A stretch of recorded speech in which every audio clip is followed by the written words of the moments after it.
පුංචි ධනුෂ් සහ රහස් දොරටුව. එකමත් එක රටක පැරණි මාලිගාවක් අසල කුඩා නිවසක ධනුෂ් කියලා පිරිමි ළමයෙක් ජීවත් වුණා. මේ මාලිගාවේ උද්‍යානයේ ඉතාම විශාල වයසක නුග ගහක් තිබ්බා.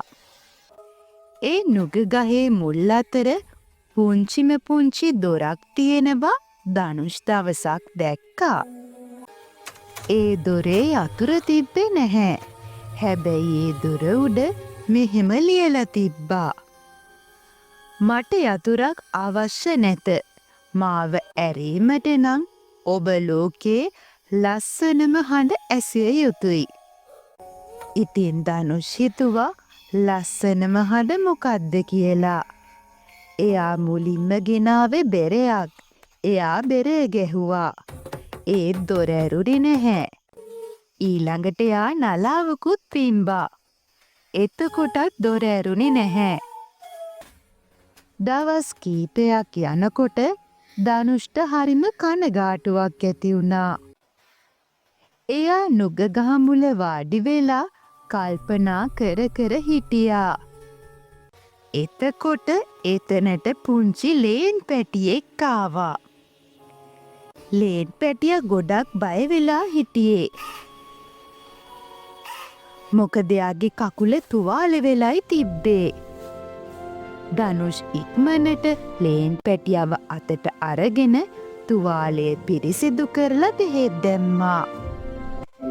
ලේන් පැටියා සතුටු වෙලා ධනුෂ්ගේ අත ලේව කාලා හරිම ලස්සනට කිරි කිරි ගාලා සද්දයක් කළා. ඒ සද්ද ඇහුනේ හරිම ආදරණීය විදියට.